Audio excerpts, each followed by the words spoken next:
Oui, on pourrait peut-être même aller jusqu'à supposer que le robot, dans l'animation japonaise en particulier, à la grande époque de l'animation limitée, peut-être le personnage idéal à animer, puisque les mouvements un petit peu saccadés, un peu rigides, les traits simplifiés. Ça permet d'être chic. C'est très intéressant sur le plan économique.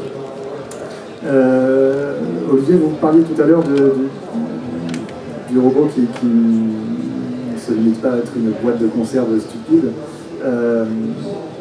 Il y a justement en animation japonaise un type de robot qui apparaît dans les années 70, qui est le robot géant piloté de l'intérieur, qui met donc une carcasse, une sorte d'armure ou d'habitacle.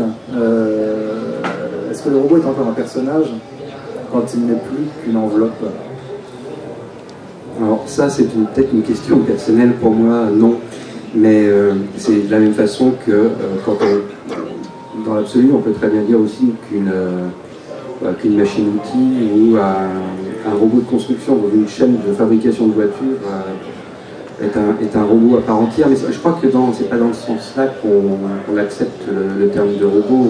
On veut quand même qu'il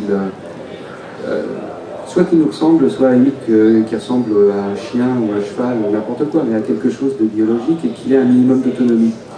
Tant qu'il n'a pas d'autonomie, finalement, on ne le reconnaît pas vraiment comme un robot. Donc si c'est juste un véhicule télécommandable de l'intérieur... Oui, je sais pas. Quand on voit la charge émotionnelle qu'il y a pu y avoir sur Goldorak dans notre génération, par exemple, on peut quand même penser que le robot géant était un des personnages du dessin animé, même s'il était piloté effectivement totalement par son pilote. Il reste que c'est quand même le dessin animé s'appelle Goldorak déjà, qu'il y a quand même les jouets, on représente Goldorak, c'est à lui que les petits garçons s'attachaient. Donc c'est quand même devenu un personnage à part entière, même si effectivement c'est une simple carcasse, c'est un simple véhicule. Finalement, on voit autre chose au-delà de ça. C'est pour ça qu'il a quand même un corps humanoïde, qu'il a quand même un visage sans expression. Mais je crois que les gens, justement, peuvent projeter leurs expressions, leurs émotions derrière ces visages qui n'en avaient pas. Et du coup, je trouve qu'on rejoint l'humain augmenté. C'est-à-dire que Actarus, dans Goldorak, il arrive à faire des tas de trucs qu'il ne pourrait pas faire tout seul. On rejoint les thématiques du transhumanisme actuel. Et là, c'est visuel, c'est représenté. La puissance, elle est immédiatement visible. Tandis que, on parlait de l'androïde qui ressemblait à l'être humain. Là, au contraire, c'est quelque chose qui est occulte. Donc j'ai l'impression que c'est la même question qui serait d'un côté appuyée pour que visuellement on ait une sorte d'excitation, parce qu'on était très excités de voir Goldorak et les robots géants, quelque chose qui visuellement est très fort et nous marque pour très longtemps. On est encore marqué aujourd'hui par ça. Et puis le côté Android, c'est beaucoup plus métaphysique en fait. Et là on a une interrogation qui est plus intérieure, plus intériorisée, et on peut le prendre ça au sens littéral, quoi, entre l'intérieur et l'extérieur, sur comment on veut représenter quelle thématique on a dans la fiction. Voilà. Puis pour en revenir au japonais, il y a aussi culturel au Japon, la volonté de doubler le réel d'une construction artificielle. Par exemple, durant l'ère Meiji, donc enfin la fin du 19e, début 20e, il y a eu toute une... c'est même pas une mode, c'est un élan artistique qui consistait à faire des animaux en acier articulé. Donc vous aviez des animaux réels, comme qui va du tigre à la crevette, donc c'était des bijoux de miniaturisation. On pouvait démonter des serpents et des dragons qu'on pouvait organiser, qui étaient très souples alors qu'ils étaient en acier, et oui, donc et des dragons et des créatures inventées. Et donc, alors qu'il n'y a pas encore du tout la réflexion du robot, de l'automate, de l'androïde et de toutes ces déclinaisons, il y a déjà au Japon la volonté de doubler le réel d'imitation métallique.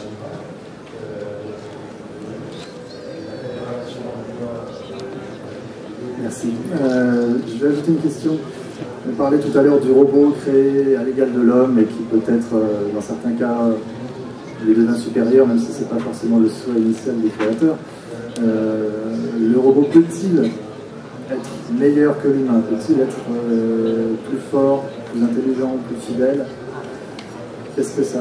Alors, plus fort, certainement, c'est même généralement un de ses objectifs. On le construit parce qu'il doit être capable de faire plus facilement des choses que l'humain ne fait pas. Plus intelligent, ça commence à faire peur à l'humain, et s'il ressent des émotions, là, ça terrifie l'humain complètement. Donc, le robot idéal tel qu'il est généralement décrit par ses concepteurs est là pour seconder l'humain. Mais évidemment, pour faire une bonne histoire, si on en fait juste une machine-outil, un tracteur, ça ne sert pas à grand-chose. Donc nous, on a besoin de faire en sorte que ce robot commence à se poser des questions sur lui-même et transgresse les règles qui lui ont été fixées par son créateur.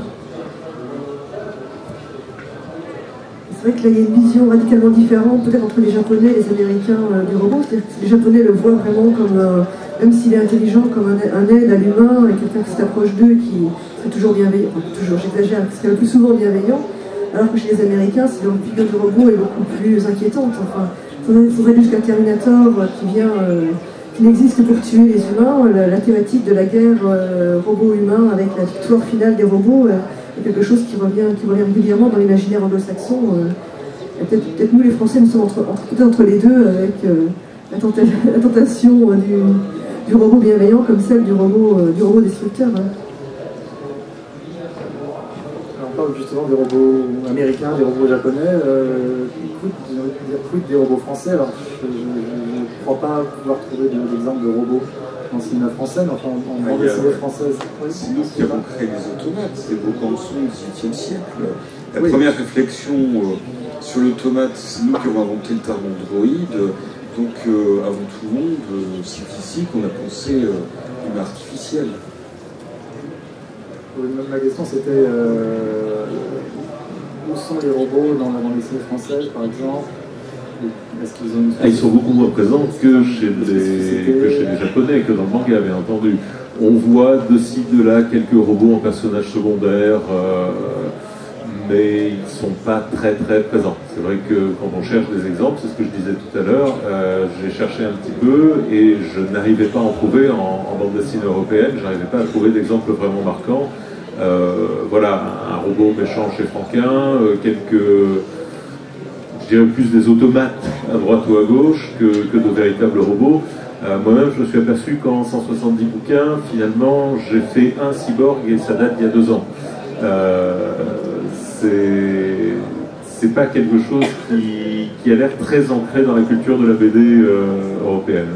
Et on a eu Skydoll chez notre éditeur Soleil il y a pas voilà, quelques années. Skydoll, bien sûr. C'est vrai que c'était avec un dessin en plus inspiré du manga, donc c'était assez amusant.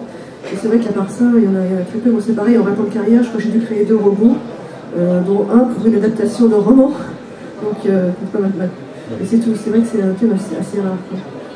Alors, moi, je ne l'ai pas encore fait non plus, mais il se trouve qu'on est avec Fabien Vellman, Fred Blanchard et Hervé Tancrel en train de travailler sur un projet de robot géant aussi, qui se passerait en France, et notamment en Loire-Atlantique aussi, sur les chantiers de Saint-Nazaire, dans une uchronie, une légère uchronie, à savoir que le général de Gaulle est resté un peu plus longtemps après la Seconde Guerre mondiale, et pour reconstruire la France, a d'abord fait appel à des robots géants pour aider même en France et aussi dans les colonies. Donc on va ancrer ça dans quelque chose de très français. Et on va voir si ça a sa place dans le paysage français. Pour l'instant, effectivement, on ignore si c'est possible ou pas. Alors il a demandé à la régie Renault de fabriquer des robots? On va d'abord faire nos propres robots, puis après on verra. Mais en tout cas, c'est vrai que ça peut avoir une résonance avec l'histoire de la France aussi, de la reconstruction, des chantiers de Saint-Nazaire et de Nantes. Donc il y a quelque chose qui nous a interpellés, même sur la condition ouvrière, sur l'histoire de la France avec les colonies, sur le fait d'être... finalement, la question se pose aussi le fait d'habiter le robot, c'est plus un navire aussi, ou une machine de construction. Et là, on est limite par rapport à la question de est-ce que c'est encore un robot ou pas. Pour nous, oui, par rapport à Goldorak, et le fait qu'on soit tous identifiés à ça. Et puis aussi, peut-être qu'il aura une sorte d'aura particulière, ce robot, qui fait qu'on pourra le personnifier et lui donner quelque chose de particulier qui lui donnera son identité de robot.